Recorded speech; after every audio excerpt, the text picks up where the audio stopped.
అమ్మ మరియ తల్లి యొక్క జన్మ రహస్యాన్ని తెలుసుకోవాలి అని ప్రయాసపడుతున్న మీ అందరి ప్రయాసను దేవుడు నిండుగా ఆశీర్వదించునుగాక. అదేవిధంగా ఈరోజు మన కన్న తల్లి అయిన కథోలిక శ్రీసభ ప్రపంచవ్యాప్తంగా మరియ తల్లి పుట్టుకను కొనియాడుతూ ఉంది.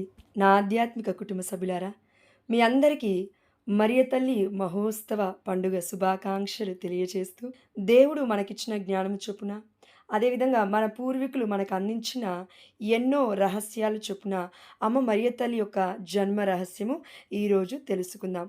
దయచేసి ఈ వీడియో చివరి వరకు చూడండి. చూడడం ద్వారా కూడా అమ్మ మరియ తల్లి గొప్పతనం తెలుసుకోవడం ద్వారా కూడా మనము దేవుణ్ణి మహిమపరిచిన వాళ్ళం అవుతాము. అదేవిధంగా చూసిన ఈ యొక్క రహస్యాన్ని, విన్న ఈ రహస్యాన్ని, నమ్మిన ఈ విశ్వాసాన్ని మీరును పరులకి పంచుకోండి, ప్రకటించండి. దేవుడి మహిమార్థమై చేసిన ఈ పనిని కూడా దేవుడే ఆశీర్వదించి మనల్ని మెండుగా దీవిస్తాడు. ఆమేన్. ప్రియమైన దేవుని పిల్లలారా, అందరికీ ప్రైజ్ ది లార్డ్. అయితే ఇంతకుముందు ప్రీవియస్ వీడియోలో మనము అమ్మ యొక్క గొప్పతనం చూసాం, తల్లి యొక్క గొప్పతనం, అమ్మ మరియ తల్లి యొక్క గొప్పతనం చూసాం. అమ్మ మరియమ్మ ప్రార్థన చేస్తాం కదండి, దేవమాత ప్రార్థన. అయితే అందులో దేవమాత ప్రార్థన చెప్తున్న సమయంలో నేను ఒక వాక్యాన్ని చూశానండి. ఒక వాక్యం అదేంటంటే, దేవమాత ప్రార్థనలో జన్మ పాపము లేక ఉద్భవించిన రాజ్ఞి అనే ఒక పదాన్ని నేను చూశానండి. మనం చూస్తాం కదండి దేవమాత ప్రార్థనలో పరిశుద్ధ మరియమ్మ సర్వేశ్వరుని యొక్క మాత మా కొరకు వేడుకొని అని చెప్తాం కదండి. అలా మనము 50 వరకు చూసినట్లయితే ఆ 50లో 46 ఒక వర్డ్ ఇదండి, జన్మ పాపము లేక ఉద్భవించిన రాజ్ఞి. అయితే ఈ వర్డ్ విన్నప్పుడల్లా నాకు ఒక ఆలోచన వచ్చేది, జన్మ పాపము లేక ఉద్భవించిన రాజ్ఞి అసలు ఎలా పాసిబుల్ అయింది, అసలు అమ్మ హిస్టరీ తెలుసుకోవాలి అనే ఆలోచన దేవుడు నాకు కలిగజేశాడు. అయితే ఈ యొక్క మాటని పట్టుకొని నేను ఒక హిస్టరీని, మనకి ఏవైతే తెలిసి ఉంటాయో బుక్స్ కానీ ఏమైనా కానివ్వండి, మరియ తల్లి గురించి తెలుసుకోవడానికి ఎంతో ప్రయత్నించాను. దేవుడి దయ వల్ల లాస్ట్కి పునీత యాకోబు యొక్క సువిశేషము అనే బుక్లో మనం మరియమ్మ యొక్క జన్మ రహస్యాల గురించి తెలుసుకోవచ్చండి. మీరు కూడా ఇంట్రెస్ట్ ఉన్న వాళ్ళు కొనుక్కోవచ్చు, అదేవిధంగా ఆన్లైన్లో కూడా చూడొచ్చు. పునీత అగస్టిన్ వారు ఒక గొప్ప మాట పలికి ఉన్నారండి. మొదటి ఏవ తన అవిధేయత వలన ఈ లోకానికి శాపాన్ని, పాపాన్ని, మరణాన్ని తీసుకొని వస్తే, రెండవ ఏవం అయిన మన పరిశుద్ధ మరియమ్మ గారు తన విధేయత వలన ఈ లోకానికి దీవెనను, రక్షణను, దేవుని కుమారుణ్ణి తీసుకొని వచ్చిందండి. ఈ మాట ఎంత గొప్పగా పునీత అగస్టిన్ గారి మాటలను మనం చూడొచ్చు. మరి అగస్టిన్ గారు ఒక తత్వవేత్త అంటే హీజ్ అ ఫిలాసఫర్ అనమాట, వేదాంతవేత్త, థియోలాజియన్ అంటాం. He's a philosopher and theologian, ఒక తత్వవేత్త, ఒక వేదాంతవేత్త. పూర్వుల కాలంలో అసలు మనకి ఎన్నో చారిత్రకమైన విషయాలు తెలియవు కదండి, ప్రతి ఒక్కటి తెలియదండి.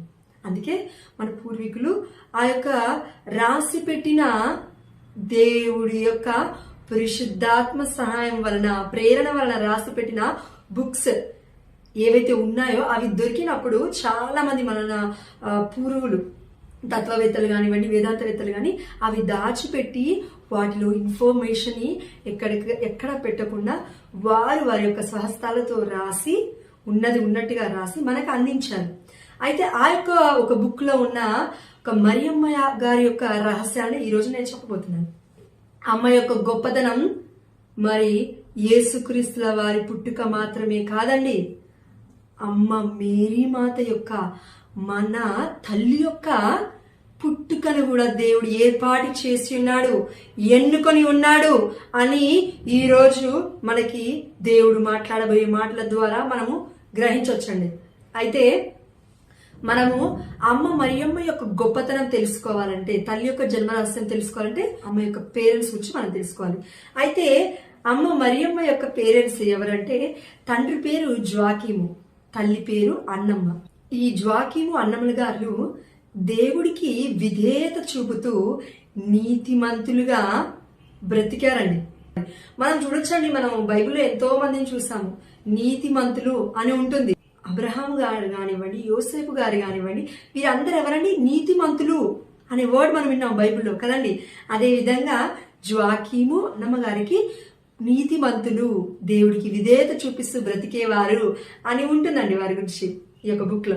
అయితే వారు అలా బ్రతుకుతున్న సమయంలో వారికి అన్నీ ఉన్నాయి, కానీ దేవుడు ఒక లోటు పెట్టాడు, దేవుడు ఒక లోటు ఇచ్చాడు.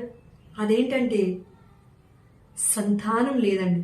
మరి సంతానం లేకుండాను వారు బాధపడుతూ దేవుని ప్రార్థించారే గాని ఎక్కడా కూడా దేవుని నిందించకుండా నీతిమంతంగా దేవుడికి విధేయత చూపిస్తూ బ్రతికేవారండి. అయితే వారు ఉన్న సమయంలో, ఈ యొక్క జ్వాకీము అన్నమ్మ గారు ఉన్న సమయంలో యెరూషలేము దేవాలయంకి వెళ్ళేవారండి వాళ్ళు. అయితే యెరూషలేము దేవాలయంకి వెళ్ళినప్పుడు మరి ఎంతో మంది పిల్లలు లేని వారైనా ఇంకెవరైనా కానివ్వండి, వారికి ఉన్న లోటు పోవాలి అంటే 2 పొట్టేళ్ళు అంటారండి, రెండు షీప్స్ ని వాళ్ళు ఆఫర్ చేసేవారు దేవుడికి. దేవాలయంలో ఆఫర్ చేసినప్పుడు దేవుడు తిరిగి బహుమానాన్ని, తిరిగి ఒక ఆశీర్వాదాన్ని ఇస్తాడు అని అప్పుడు వారి యొక్క నమ్మకం. మరి అక్కడ యాజకత్వంగా ఎవరైతే ఉంటారో యాజకులు ఆ యొక్క దేవాలయంలో, వారు మరి జ్వాకీము యొక్క అన్నమ్మ గారి యొక్క బహుమానాన్ని స్వీకరించలేదండి.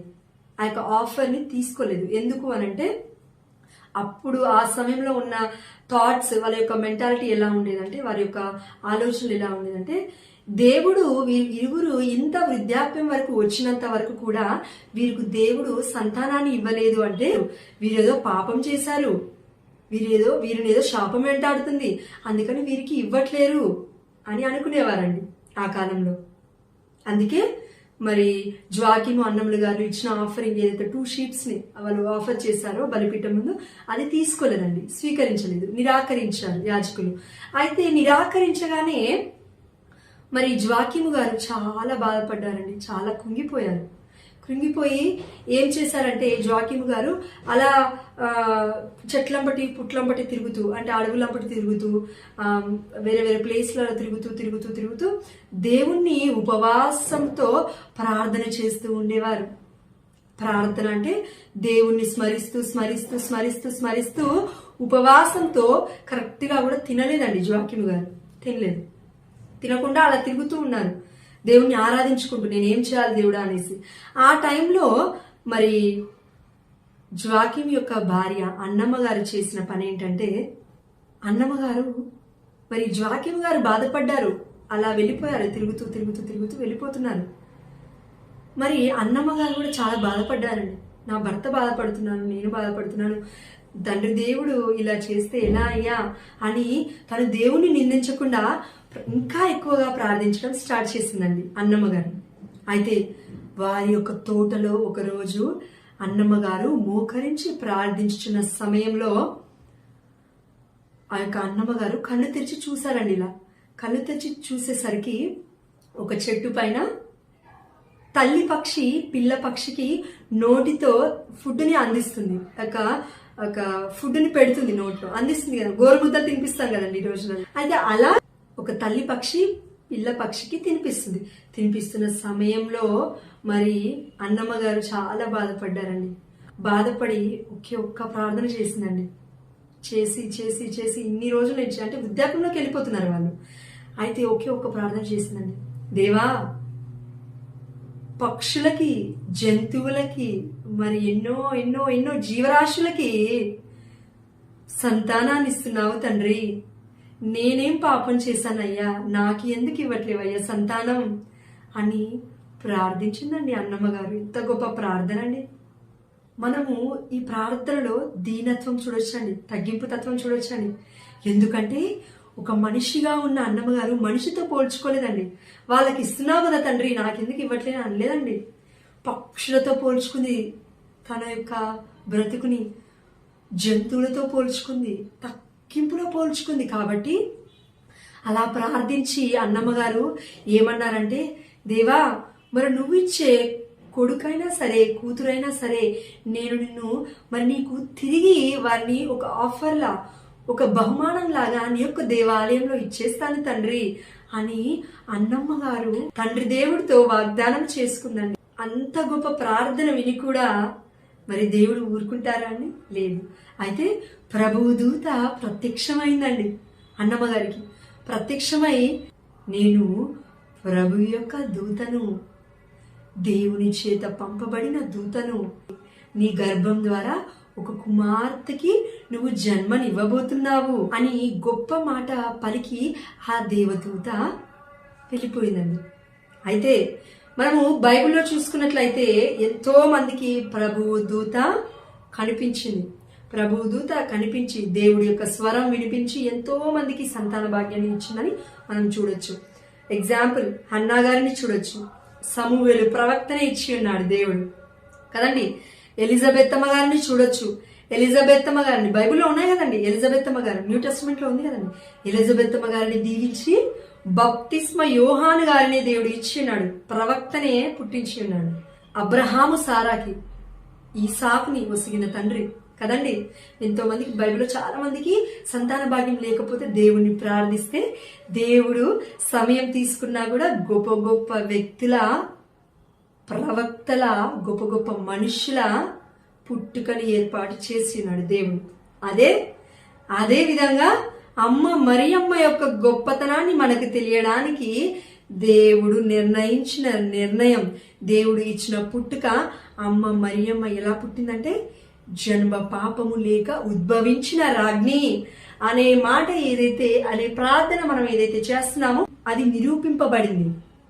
నాట్ ఓన్లీ వర్డ్స్, ఏదో కేవలం మనం దేవమాత ప్రార్థన ద్వారా మాత్రం చెప్పట్లేమండి, అది నిరూపింపబడింది. హిస్టరీ మనం చూసుకున్నట్లయితే నిరూపింపబడింది. దేవుడి యొక్క ప్రణాళిక, అమ్మ యొక్క పుట్టుక కూడా. యేసుక్రీస్తు పుట్టుక మాత్రమే కాదండి, అమ్మ మరియమ్మ యొక్క పుట్టుక కూడా దేవుడి యొక్క ప్రణాళిక. అన్నమ్మ జాకిలు ఎంతో సంతోషించారు, ఎందుకంటే అమ్మ మరియ తల్లే, పరిశుద్ధ తల్లే పుట్టింది వారికి. అయితే మరి అన్నమ్మ గారు చేసిన వాగ్దానం మర్చిపోయారా? ఇక్కడ ప్రామిస్ దేవుడికి చేసింది కదండి తిరిగి ప్రామిస్ ని. దేవా, నువ్వు నాకు ఇస్తే నా యొక్క కుమార్తెని, కుమారుణ్ణి కానీ నీకు తిరిగి ఇచ్చేస్తానయ్యా, నీ యొక్క యెరూషలేము దేవాలయంలో ఇచ్చేస్తాను అని చెప్పింది కదండి అన్నమ్మగారు. అదేవిధంగా పాలు మాన్పించిన తర్వాత ఇచ్చేశారండి, యెరూషలేము దేవాలయంలో ఇచ్చేశారు. అమ్మని ఆఫర్గా ఇచ్చేశారు బహుమానంలాగా. ఇచ్చేసిన తర్వాత అమ్మ మరియమ్మ ఎలా పెరిగింది అనే విషయం కూడా మనకు తెలియాలి కదండి. ఎందుకంటే అమ్మని ఏమంటున్నాము? పరిశుద్ధ తల్లి, పరిశుద్ధ మరియమ్మ అంటున్నాం. మరి అమ్మ ఎలా పెరిగింది, పరిశుద్ధతలో ఎలా నడిచింది అని మనందరికి తెలియాలంటే, అమ్మని ఎప్పుడైతే యెరూషలేము దేవాలయంలో అప్పగించి ఉన్నారో అమ్మ మరియమ్మని, మరి ఎలాంటి ఘోరమైన పనులకి, ఎలాంటి ఘోరమైన మాటలకు, అంటే వ్యర్థమైన మాటలకు, వ్యర్థమైన క్రియలకు అమ్మ ఎక్కడా కూడా బయటికి వెళ్ళలేదు. యెరూషలేము దేవాలయంలోనే పెరిగింది అమ్మ మరియ తల్లి. దేవుడి యొక్క సాన్నిధ్యంలో పెరిగింది అమ్మ మరియమ్మ తల్లి. కాబట్టి తన యొక్క బ్రతుకుని ఒక పరిశుద్ధ దేవాలయంలో సాగించాలి అనే ఒక వాగ్దానము అన్నమ్మగారు చేసుకోవాలని వృద్ధాప్యంలో వారికి జన్మనిచ్చేలాగా చేశాడు తండ్రి దేవుడు. ఆమేన్. పుట్టుకలో దాగి ఉన్న జన్మ రహస్యం ఇది. అంత సామాన్యంగా, సాధారణంగా లేవండి ఈ మాటలు, ఈ యొక్క పుట్టుకలు. మనం అనుకునేంతగా మన ఇమాజినేషన్ కూడా అందవవి.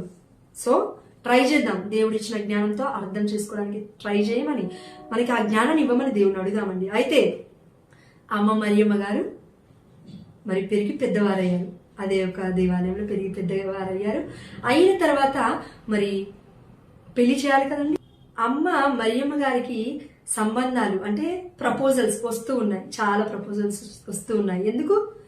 అమ్మ మరియమ్మ సౌందర్యవతి, రూపవతి, సుగుణాల రాశి, సౌందర్యమాత అని మనం సాంగ్స్ కూడా చూసామండి. అమ్మ అంత అందంగా ఉంటుంది, దేవుడి యొక్క రూపంలో ఉంటుంది అమ్మ. ఎందుకు? దేవుడికి జన్మనివ్వాలి కదా. అందుకే అమ్మని అంత రూపవతిగా, అంత సౌందర్యవతిగా దేవుడి యొక్క పోలికలతో పుట్టించి ఉన్నారు తండ్రి దేవుడి ప్రణాళిక. మరి అమ్మ మరియమ్మకి భర్తను నిర్ణయించాలి అనే ఉద్దేశంతో అక్కడ యెరూషలేము దేవాలయంలో ఉన్న యాజకులు చేసిన గొప్ప పని ఏంటంటే, అందరినీ ఎవరైతే మరియమ్మని చూడడానికి వచ్చారో, కాబోయే పెళ్లి కొడుకు వాళ్ళు, ఆ యొక్క మ్యారేజ్ ప్రపోజల్స్ ఎవరైతే వచ్చారో వారందరికీ ఒక్కొక్క కట్టి పుల్ల ఇచ్చారండి. కట్టి పుల్ల అంటే ఇక్కడ ఒక కర్ర అని చెప్పుకోవచ్చు మనం, కర్ర, స్టిక్. ఓకే, స్టిక్ ఇచ్చారండి. స్టిక్ ఇచ్చేసి ఒక ఎండిపోయిన స్టిక్ అండి, అవి వాళ్ళు తీసుకొచ్చిన ప్రతి ఒక్క స్టిక్ ఎండిపోయిన కర్రని తీసుకొని వచ్చారు. వచ్చి ఆ రోజు ఎవరెవరైతే స్టిక్ని అక్కడ పెట్టి ఉంటారో వారి యొక్క స్టిక్ నెక్స్ట్ డే మార్నింగ్, రేపు మార్నింగ్ వచ్చి చూస్తే మరి ఎవరి యొక్క కర్ర అయితే, ఎవరి యొక్క స్టిక్ అయితే పుష్పిస్తుందో అంటే ఫ్లవర్స్ వస్తాయో వారిని అమ్మ మరియమ్మకి మ్యారేజ్ అంటే వివాహము నిర్ణయించబడాలి అని యెరూషలేము దేవాలయంలో ప్రకటించారు. అలాగే చేశారండి. చేసేసరికి ఏమైందంటే అందరూ మ్యారేజ్ ప్రపోజల్స్కి వచ్చిన వాళ్ళందరూ ఒక్కొక్క కర్ర తీసుకుని వచ్చి అక్కడ పెట్టి ఉన్నారు యెరూషలేము దేవాలయంలో. పెట్టిన నెక్స్ట్ డే మార్నింగ్ వచ్చి చూస్తే అన్ని కర్రలు ఎండిపోయి ఉన్నాయి. ఒకే ఒక్క కర్ర మాత్రము పుష్పించింది. ఎలా పుష్పించింది? ఒకసారి మనము మన జోజప్ప గారు అమ్మ మరియమ్మ యొక్క భర్త చేతిలో మనం చూస్తే ఏముంటాయండి? లిల్లీ పూలు ఉంటాయి కదండి, లిల్లీ పూలు. అవేనండి పుష్పించింది. ఆ యొక్క కర్ర, ఎండిపోయిన కర్రకి ఏదైతే ఉందో ఆ యొక్క కర్రకి పుష్పించిన పూలు ఏంటంటే లిల్లీ పూలు. అందుకే మరి జోజప్ప గారి చేతిలో ఎప్పుడు మీరు చూసినా, ఏ ఫోటోలో మీరు చూసినా లిల్లీ పూల ఆ యొక్క చిన్న చెట్టు లాగా ఉంటుంది, మనకి ఒక చిన్న కర్రలాగా ఉంటుంది, దానికి పుష్పించాలి. అంటే దేవుడు చెప్పి ఉన్నాడు, ఇతనే నీ భర్త, నీకు భర్త అయ్యే హక్కు ఈ యొక్క జోజప్ప గారికి మాత్రమే ఉందని దేవుడే నిర్ణయించాడు. కాబట్టి ఆ యొక్క కర్ర పుష్పించింది, ఫలించింది కదండి, పూలు పూసింది. It's not a normal thing. అది అద్భుతము, గొప్ప అద్భుతం. అది మనం చెప్పుకోగానే అవ్వదు. అది ఇట్స్ ఎ మిరాకిల్, గొప్ప అద్భుతం అది. అలా పుష్పించగానే మరి యాక్సెప్ట్ చేసి దేవుడిచ్చిన బహుమానం అనుకొని వారి ఇరువురికి సంబంధం నిశ్చయించి వివాహం జరుపుటకు నిశ్చయించున్నారు. అయితే ఇక్కడ వరకు ఇప్పుడు మనం హిస్టరీలో ఉంది తెలుసుకున్నాం కదండి. నెక్స్ట్ పార్ట్ నుంచి ఎక్కడ ఉందంటే బైబిల్లో ఉంది కదండి. పవిత్రాత్మ ప్రభావం వలన అమ్మ మరియమ్మకి కూడా కన్సీవ్ అయి మరి తండ్రి యేసుకి దైవకుమారుడికి పుట్టుకనిచ్చింది, రక్షకుని తీసుకొచ్చింది. అయితే అమ్మ పుట్టుకలో కూడా పరిశుద్ధత ఉంది. జన్మ పాపము లేక ఉద్భవించిన రాజ్ఞి అనే మాట యొక్క అర్థము దేవుడు ఈరోజు మనకు క్లియర్గా చెప్పి ఉన్నాడు. ఆమేన్. అయితే ప్రియమైన దేవుని పిల్లలారా, మరి ఈ యొక్క వీడియో ఎండ్ చేసే ముందు 3 విషయాలు, లేకపోతే ఇంకా చాలా విషయాలు ఉన్నాయి, బట్ ఈ యొక్క వీడియో ఎక్స్టెండ్ అవుతుంది అంటే పెద్దగా అవుతుంది కాబట్టి ఒక 3 విషయాలు మీ ముందు చెప్పడానికి ఆశపడుతున్నాను. మొదటిది ఏంటంటే అమ్మ మరియమ్మ జన్మ పాపము లేక ఉద్భవించిన రాజ్ఞి అన్నాం కదండి. అయితే వారు ఇరువురు వృద్ధాప్యంలో ఉన్నప్పుడు జ్వాకీము గారు మరి వనంలో ఆ యొక్క అడవుల చుట్టూ తిరుగుతున్నప్పుడు ఉపవాస ప్రార్థనలు చేసిన ఫలితము మరి అన్నమ్మ గారు ఇంటిలో ఉన్నప్పుడు కలిగిన గొప్ప అద్భుతము, గొప్ప గర్భఫలం అమ్మ మరియమ్మ గారు కదండి. మొదటిది. రెండవది, అమ్మ మరియమ్మ గారికి జన్మ పాపం లేదు, మొదటిది. రెండవది, అమ్మ మరియమ్మకి కర్మ పాపం కూడా లేదండి. కర్మ పాపం అంటే ఇప్పుడు మనం అనుకుంటాం కదండి, చాలా మంది ఏ పాపం చేశారో ఏ శాపం తగులుతుందో అని అంటాం కదండి. మనం అంటాం, మనుషులే కదా అంటాం. ఏం చేశారో అందుకే వీరికి పిల్లలు లేరు అని అంటామండి కదండి. అయితే అమ్మకి అది కూడా లేదండి, అది కూడా లేదు. ఎందుకంటే దేవుడు ఏర్పాటు చేస్తున్నాడు ఆ పుట్టుకని. అదేవిధంగా అమ్మ మరియమ్మ పెరిగింది ఎక్కడ? పరిశుద్ధ దేవాలయంలో యెరూషలేము దేవాలయంలో పెరిగింది అమ్మ. ఎప్పుడు తండ్రి దేవుని ఆరాధిస్తూ, తండ్రి దేవుని మహిమపరుస్తూ పరిశుద్ధతలో బ్రతికింది అమ్మ. యవ్వనమంతా గడిపింది పరిశుద్ధ దేవాలయంలో. దేవా పరిశుద్ధుడా, మరి ఈ యొక్క మాటలు నమ్మడానికి మేము మానవులుగా ఉన్నాం తండ్రి.